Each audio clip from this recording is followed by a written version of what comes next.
नमस्कार, खबर समय जगत में आपका स्वागत है। मैं हूं आपके साथ अंकिता और आइए अब खबरें देखते हैं विस्तार से।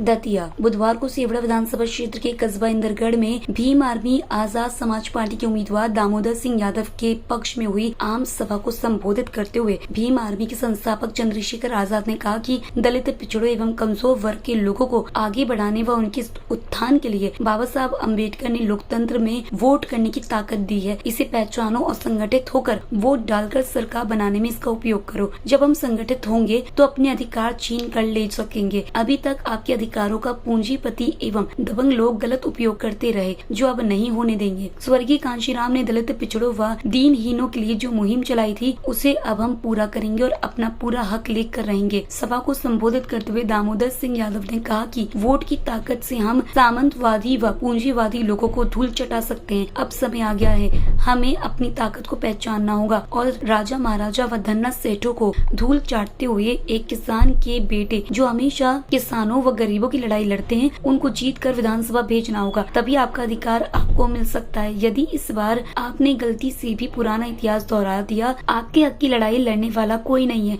एक कोमल से निकलने में शर्म आती है और दूसरे को आभूषणों में मिलावट करने से फुर्सत नहीं है। इसलिए किसान के लड़ाकू बेटे को विधानसभा पहुँचाओ, जो आपकी बात दमदारी से विधानसभा में उठा सके।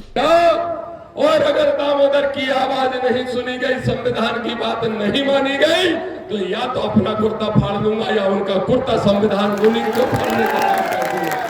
ये सब आप जानते हो। मुझे तो समझ में नहीं आता भाई, जब बिजली की समस्या हो तो कौन लड़ता है? केशव लड़ता है कि नहीं लड़ता है? हाथ उठा के बताओ, केशव लड़ता है? लड़ता है।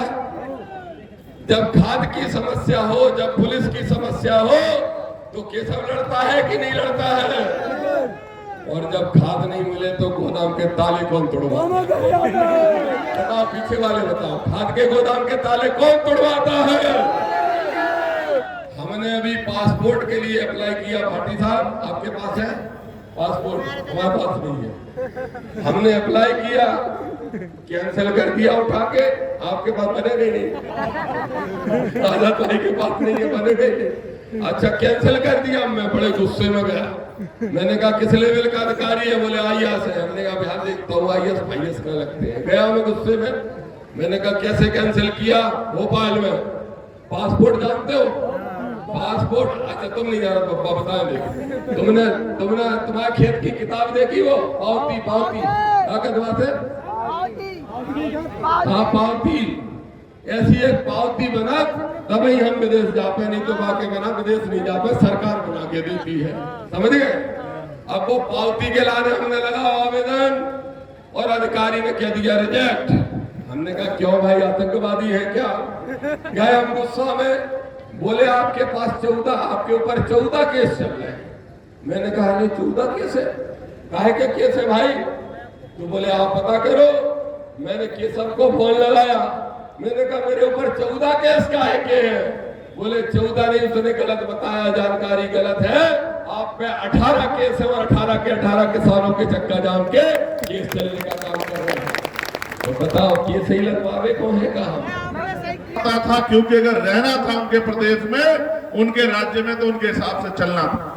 फिर एक ऐसा सुंजाला निकला, एक ऐसा सूर्य निकला, एक ऐसे रहबर पैदा हुए जिनको हम डॉक्टर बाबा साहब अम्बेडकर के नाम से जानते हैं। उन्होंने जो अपमान पूरे जीवन में सहा और अपने 4-4 बच्चों की कुर्बानी देके हमें हमारे पैरों पे खड़ा करने के लिए अंग्रेजों से लड़ाई लड़के अपनी एक एक बात को उन्होंने और उनके साथियों ने अंग्रेजों के सामने जिम्मेदार रख के इस देश में शोषित वंचित वर्ग के अधिकारों के लिए लड़ाई लड़ी। और एक दिन ऐसा समय आया कि देश आजाद हुआ और भारत में लोकतंत्र स्थापित हुआ। जब मिला वोट का अधिकार तो सब लोग चले गए विरोध में। कोई कहता वोट का अधिकार उसको मिले जो जमींदारी करता है, कोई कहता उसको मिले जो व्यापारी है, कोई कहता उसको मिले जो बहुत पढ़ा लिखा है, कोई कहता उसको मिले जो लगान देता है। डॉक्टर बाबा साहब अम्बेडकर ने कहा कि अगर चंद लोग फैसला करेंगे कि उनका नेता कैसा होगा, उनका विधायक कैसा होगा, उनका सांसद कैसा होगा, तो ये लोकतंत्र नहीं होगा। अगर पूरी जनता फैसला करेगी और जनता जिसके पक्ष में ज्यादा होगी, जिसको वोट ज्यादा देगी, वो अगर इस तरह से चुना जाएगा तो फिर माना जाएगा कि भारत में लोकतंत्र है। सम्मानित साथियों, ऐसा ही हुआ। आपको जानकारी भी तो नए नौजवान लोगों को नहीं होगी, इसलिए आपसे कह रहा हूं। पहले वोट देने की उम्र थी 21 साल, फिर इसमें चेंज हुआ और वोट देने की उम्र तय हुई कितनी? 18 साल। पहले 18 साल का व्यक्ति नहीं दे सकता था, फिर ये अधिकार आया, दोबारा से इस पे चेंज हुआ। 18 साल का व्यक्ति बालिग माना जाएगा, वो वोट देके सरकार चुनेगा। आज हमारे बहुत सारे नौजवान हैं जो 18 साल पार करके पहली बार वोट देने जाएंगे। फैसला आपको करना है। देखो, हम राजतंत्र में दूसरे लोगों के डंडे से हाके जाते थे। गांव में बैठा एक जमींदार डंडा उठा देता, हमारे लोग कमजोर किसान पीछे हट जाते। और क्या क्या नहीं सहा आपने, इतिहास का बहालूंगा तुम्हारे जख्म क्रोध। दतिया से खबर समय जगत के लिए सतीश सिहारे की report. For latest news, subscribe to our channel and press the bell icon.